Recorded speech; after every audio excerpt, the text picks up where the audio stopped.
The Tom Woods Show, episode 1295. Prepare to set fire to the index card of allowable opinion.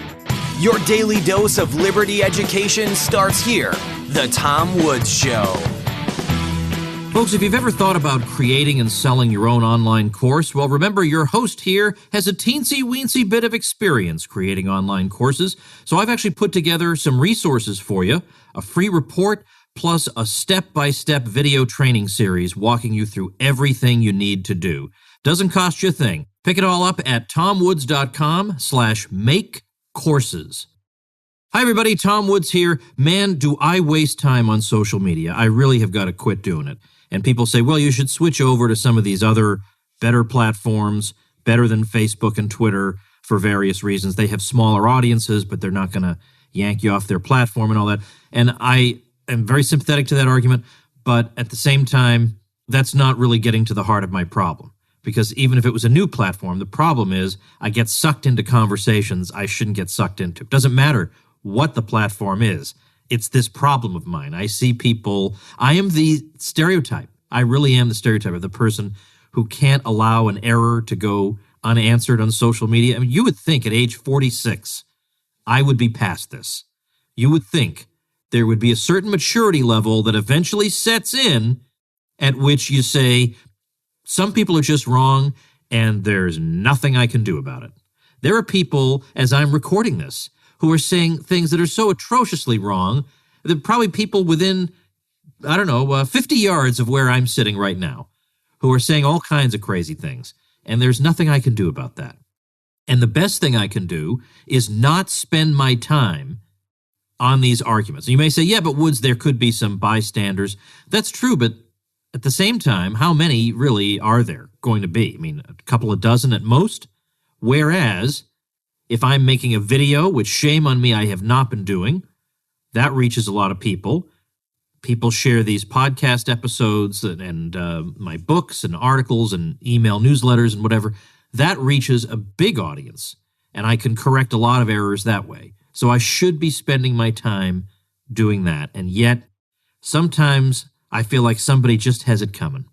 I can't restrain myself. So today, I want to talk about a particular run-in I had, not because this particular run-in really matters in the grand scheme of things, but because it does tell us something. After all, we just talked to Scott Adams this week about persuasion, and we've done a number of episodes. We've had Jonathan Haidt and a number of others come on to talk about persuasion, how to get people to listen to you and even change their minds to agree with you. And usually these guests come on to say, we're doing it all wrong, and you got to change the way you're doing it if you want to hope to have success.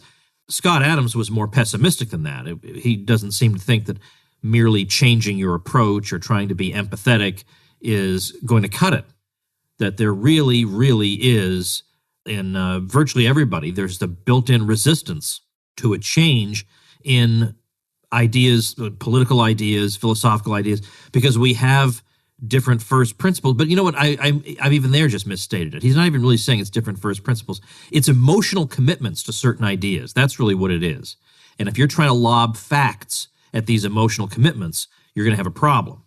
Well, anyway, this confrontation, let's say, I had the other day involved David Stockman. Now, of course, I'm not arguing with David Stockman. I would be surprised if he even did his own Facebook.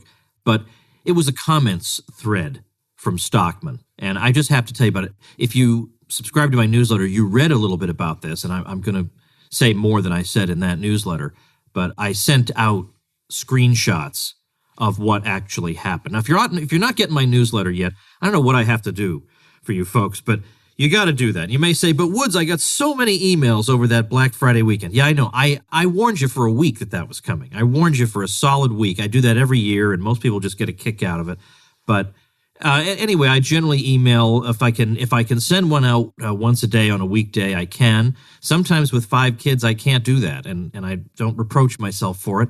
But it's good content. I mean, I get rave reviews about this newsletter, and I give away free ebooks to get people on it. So as you know, I got some goodies. I got the one about the non-PC professors who refuse to apologize, and I get glorious domain names. So for that one, I got againstthemob.com. You go to againstthemob.com, sign up, you get that ebook, and you get on my newsletter. And by the way, who wouldn't want to just type againstthemob.com into a device? Why would you not want to do that? Isn't that there's a certain cathartic joy that you get from typing in something like that? So there's that. And then I also bought the domain yourfriendsarewrong.com.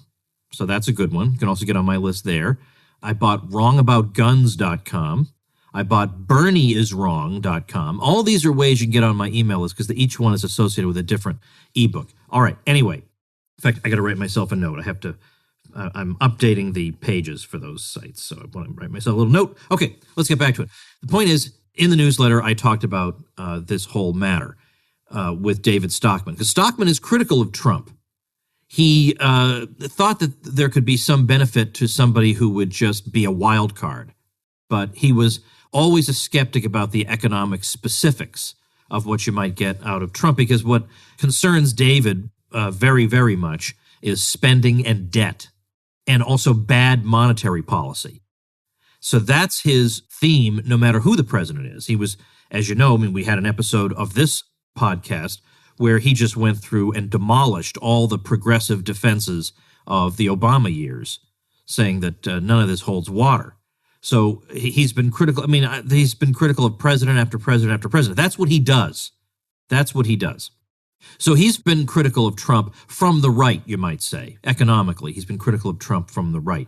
And there are plenty of things to be critical of Trump about. And I say this as somebody who is very sympathetic to and understanding of people who, their instincts are, well, there's something to be said for Trump because he's entertaining and because his enemies are deep state creeps, and I certainly can't support those people. He has occasional deviations from foreign policy orthodoxy. I like that. He has brought about some degree of deregulation. I like that. I get and understand. And, he's thumbing his nose at the politically correct crowd. I get that. And of course, the very kinds of arguments people make against him, like, he's embarrassing us because look what he's doing to the office of the presidency. He's degrading it. But of course, that's a great thing from a libertarian point of view. You have to desanctify these offices. That in itself is, I do not understand. I understand left liberals and conservatives who say, I don't like Trump's vulgar style. Why? Well, what are you? This sounds like something I would hear from a supporter of monarchy. When we can't have the sacred person of the king and the sacred office of the monarch degraded by such. Why would you think that way? That's exactly what we need. We absolutely have to desacralize these offices. So anyway, those things are all fine. The problem is that's not all there is to Trump. And the problem, as I've said, is that he's not really grounded in very much. That is to say, he doesn't have a very deep knowledge of things. Now, that isn't to say that he's not good at what he does. The way he handled all those Republican candidates was very, very effective. And there is some real street smarts that goes into stuff like that. So I don't deny that. And I don't second guess everything he does, because half the time he's got some reason for doing it. So that is to say, he tweets something that seems crazy, but then you realize that actually there is some value from his point of view in doing it. So all those things I totally get. But as I say, because he's not really grounded, somebody like a Ron Paul has read all the relevant books, and he's talked to all the relevant people, and he knows who the genuine experts are. He knows the people to consult.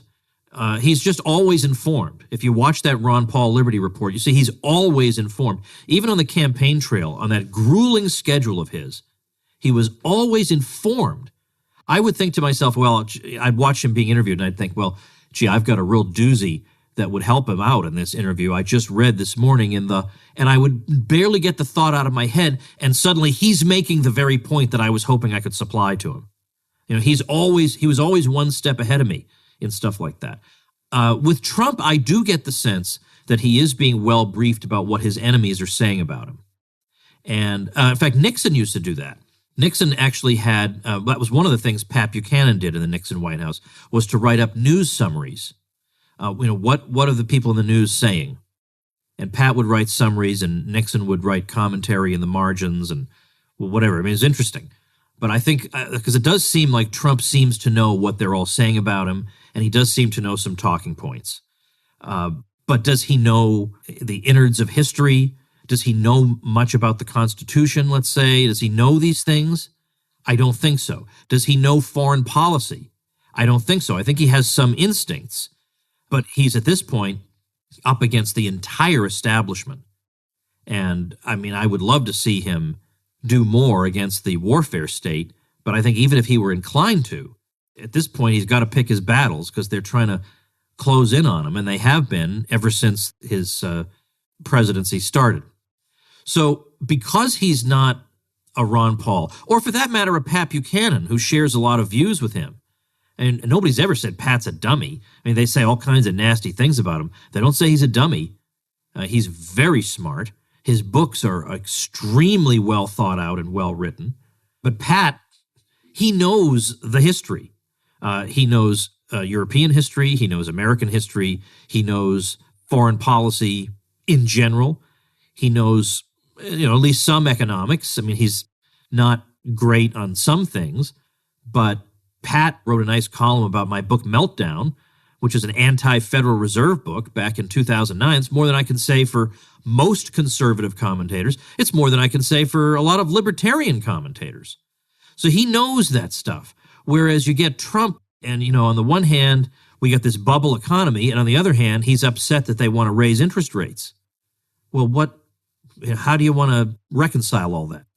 In fact, he can't even be counted on to appoint people who agree with him, to bring people on. I think there was an Elliot Cohen who almost came on in some capacity, and then Trump remembered he was a never-Trumper and nixed that. I hope I'm remembering that situation and that name correctly.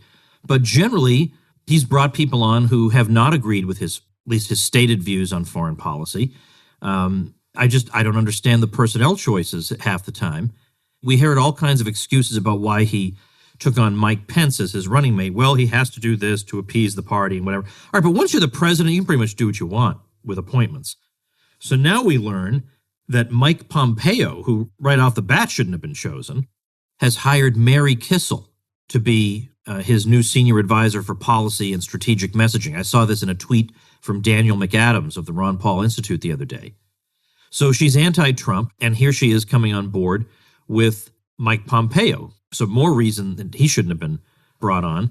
And so if you look at some of her tweets over at targetliberty.com, there's a compilation of a few where she says things like, Assad and Putin are murderous dictators who, I didn't know that, who don't share American interests. Trump is delusional on foreign policy, frightening ignorance. So this woman was just hired. She says, Trump seems to think our nuclear umbrella, defense of Europe, Asian allies, is a gift and not in our own interests. Bizarre argument. Then another one. Wouldn't it be nice if we could get along with Russia? This is Trump's idea of foreign policy? Think about that. Oh, that's great. So that's what's happening over in the State Department. That was totally avoidable. I mean, he brings on people like this. So yeah, if you're not criticizing that, you got to be crazy. All right, anyway, this is rather a long preamble to getting to what I was initially thinking of talking about. And that brings us back to David Stockman. Now, I've had David Stockman on a number of times, so most of you know who he is. He was the director of the Office of Management and Budget under Ronald Reagan, and he was a U.S. congressman before that. He's been involved in the investment world for a long time, and he's gotten more hardcore over the years. He's really, really great on monetary policy. He's really great on just about everything. I have a little disagreement with him on taxes. I understand where he's coming from, and I've tried to push back with him, but I'm not getting anywhere. But he's really good at his analysis. He's just smart. And in terms of his prominence, it's very hard to find anybody who's going to say the things about the Federal Reserve that David Stockman says. A guy at his level, I just don't think you will find. And I'm just seeing right here, he just emailed me back. I was asking, let's get you back on. I want to talk about what you've been writing.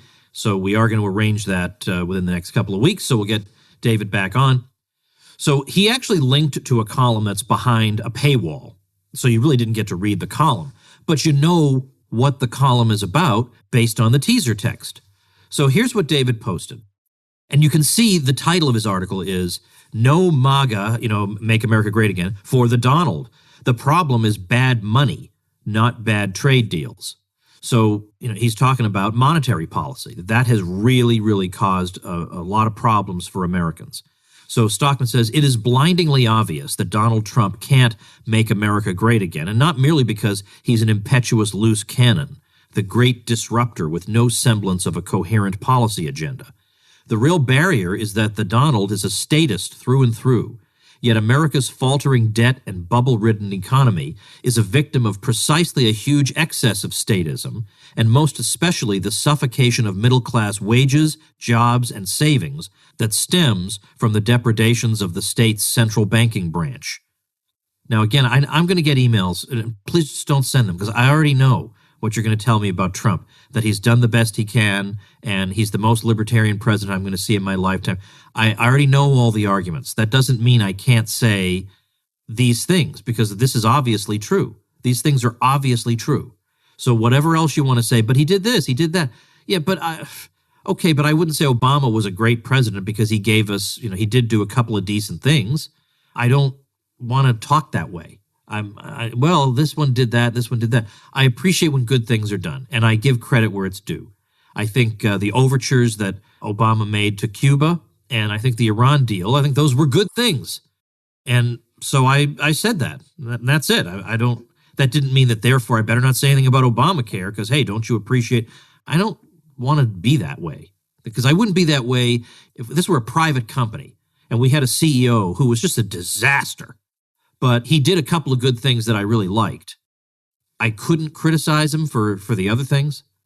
I just can't imagine that. Could you imagine there'd be a company that would say, now listen, if we're doing anything wrong, we want all our engineers to shut up about that. Okay, it's more important that we continue on our present path than it is that we correct any mistakes.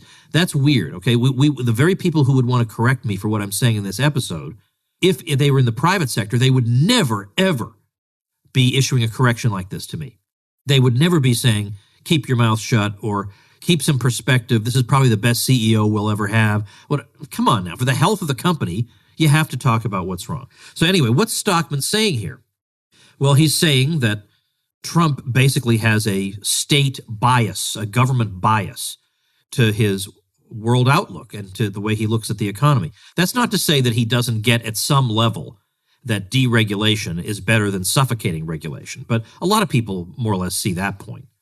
It's that he's not, he's a pragmatist. He's not an ideologue. He's not a free market ideologue. But everybody knew that. We've already had this conversation. I don't see why there's any controversy here. We've already had this conversation. And that was supposed to be one of the points in Trump's favor, according to some of his supporters, was that he wasn't ideologically attached to the failed policies of the past, that he was just a businessman who would get things done and who would look at things empirically and without being tethered to some ideological commitment.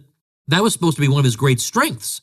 So don't try backing away from it now, because that clearly is true about him. I mean, how could it be otherwise? I mean, he grew up in a New York milieu, making deals that involved government all the time. It'd be shocking if somebody who, he says got along with all politicians had a consistent anti-state worldview. He doesn't. And again, his supporters or his semi-supporters or his cheerleaders will say to me, but he doesn't need to have that. He can still get some things done. Fine. If that's the position you want to take, fine. The point is, on the issues that really concern Stockman, Trump is missing in action, as was Obama, as was George W. Bush, and his predecessors. They're all missing in action because it's a problem of the whole regime. It's a problem that transcends any one president. But note that the criticism is not that Trump isn't doing enough, isn't intervening in the economy enough. It's that his instinct is to intervene too much. So that should be obvious. This is not a socialist making the criticism. No socialist says, Trump is intervening in the economy too much. We need a more laissez-faire economy. No socialist says that. That should be obvious to anybody. And then he criticizes the Federal Reserve, the state's central banking branch, and says that this has harmed the middle class. All right, well, Trump is kind of all over the place on the Fed. It's hard to really nail him down. But if you really are a guy who thinks, I got to support Trump because he's going to stand up to all these eggheads out there And there are a lot of eggheads who should be stood up to. I don't dispute that. But he's going to stand up to them, and he's going to advance the interests of the great middle America. And that's why I'm supporting him. Why would that same sort of person think, a giant banking cartel overseen by a monopoly central bank created by Congress and given special monopoly privileges sounds like a terrific idea to me. That sounds like that was devised by people who just have my interests in mind. I mean, wouldn't I expect somebody who has a slightly more, developed critical apparatus than that?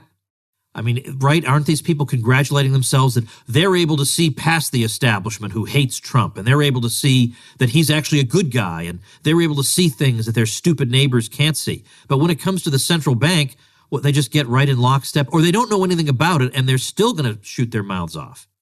So here's what happened. That fairly modest statement by Stockman, because you look at spending and unfunded liabilities wasn't even on Trump's radar. And that's a big, big concern of Stockman. So here's a sample comment that I saw there. A woman wrote, "Who allowed this brainwashed, lying liberal on my page? I bet he is a professor somewhere. Typical liberal idiot." Okay, so I responded. "This is Ronald Reagan's director of the Office of Management and Budget. He's saying unsound money is incompatible with a market economy. You're actually disagreeing with that?" So again, what Trump is saying is that none of these presidents, Trump here, yes, but he said the same thing about Obama. He said it on my show. He said it on every outlet he could get on, that they're not dealing with systemic problems. I even had somebody say, but look, Trump has already cut $22 million from something. $22 million, yeah, that'll buy us about an hour and a half's worth of time. I also point out in my newsletter that, look, Trump did not campaign on, I'm going to make severe cuts and I'm going to reform the unfunded liabilities. He didn't, and so nobody's accusing him of breaking his promise. You can't break a promise you didn't make. But then the rest of what Stockman has to say is that the real problem is the Federal Reserve, which has hurt Americans of all classes. And he's developed that argument at length on this show and in his book, The Great Deformation, which I highly recommend. Here's what happened. The entire thread in response to Stockman consisted of people calling Stockman, David Stockman from the Reagan administration, a liberal, as if liberals, and of course we're talking about liberal in the American sense, obviously. How many liberals do you know criticize the Federal Reserve at all? And even if they do, how many criticize the Fed for being inflationary as opposed to not being inflationary enough, which is really the only criticism you ever get from the left. Usually the left ignores the Fed because the left has gone from question authority to shut up and obey. So the Fed, they're not going to question. So are these people running into a lot of liberals who are questioning the Fed, or a lot of liberals who say Trump is a statist and we need to get spending under control? Is that usually what liberals say? So what are these people even talking about? Do they even understand the debate? And I know people will say, oh, Woods, but you shouldn't be so nasty to these people. They're just good-hearted Americans and they just don't know any better. All right, well, I'm doing the best I can to reach as many people as I can, but I'm only one person. I am trying. But how do you have sympathy for somebody who ignorantly denounces David Stockman, of all people, for being a left liberal? I mean, he uses the word statist. Now, you might disagree with that description, but it's obviously not something a liberal would say. I mean, that is totally uncomprehending. And if you don't know what the word statist means, then how about not saying anything at all? So again, he says he criticizes the state's central banking branch, and the folks in the comments can't come to the Fed's defense fast enough. Now, of course, none of them mention the Fed because I'm sure they don't even know what the state's central banking branch even means. All right, so maybe shutting up might not be a bad idea. And again, why shouldn't their instinct be that a government-established central bank with monopoly privileges is probably a bad idea? So instead, a critic like Stockman gets lambasted as a, quote, liberal, as if liberals are known for their criticisms rather than their instinctual defenses of the Fed. So this is like right out of Scott Adams's playbook from the other day. They see the world as divided into two camps. There can be only two camps. So if you're critical of my camp, you must be in the other one. You couldn't possibly be critical of my camp from some third position, because then my brain would have to make 50% more room to accommodate that extra branch. All right, I'm going to read you a few comments from the thread. You're not going to believe this. These are actual people. Person said, "You're just a delusional person. Apparently you wants to tear down people and America rather than build us up." So there's that. So if you are concerned about the budget and the Federal Reserve, you don't want to build us up, you want to tear us down. Okay, well that's just brainwashing. I don't know how else to put that. Here are the institutions that are screwing you and depriving your kids of an inheritance in one way or another. And you're going to say, hey, don't say anything about these beloved institutions. You got to build us up. Then we get, "You are just about the dumbest POS that I have heard since Obama and Hillary." And Obama and Hillary are in all caps, and Hillary is Hillery. Then, "Screw you, Stockman." Yeah, we're happy with the Fed. Okay. And then, "This guy is a nutcase. He has never been right about anything." He's never been right. So in other words, when he was critical of the bailouts, he wasn't right about that. So to make America great again, you want to bail out big companies and banks? Okay, that's a point of view. "He is a commie." You can believe that. David Stockman from the Reagan administration. How about that? He's keeping his communism a real secret. Then, "Don't lie to the American people." Yeah, we should be telling them the truth that the Fed is their great savior. Then, "You are stupid." Okay, well, that one sounds like a genius. Then, in all caps, first of all, we get a graphic. It says, "Get lost, you communist ass." And it shows an elephant kicking a donkey. And then in all caps, we get, "David Stockman is communist ass, trying to put American against American. He is an enemy of the state, and his posts are treasonous at best." Okay, well, enemy of the state, hooray, because if you want to make America great again, you darn well better be. And to put American against American, yeah, I'm trying to put normal Americans against the Americans who run the Fed. Yep, you're darn right I am. Then, "You must have a degree from the University of Liberal Stupidity and a PhD in hate." Can you, why am I, see, it goes back to the beginning of the episode. Why am I doing this to myself? Why am I doing this to myself?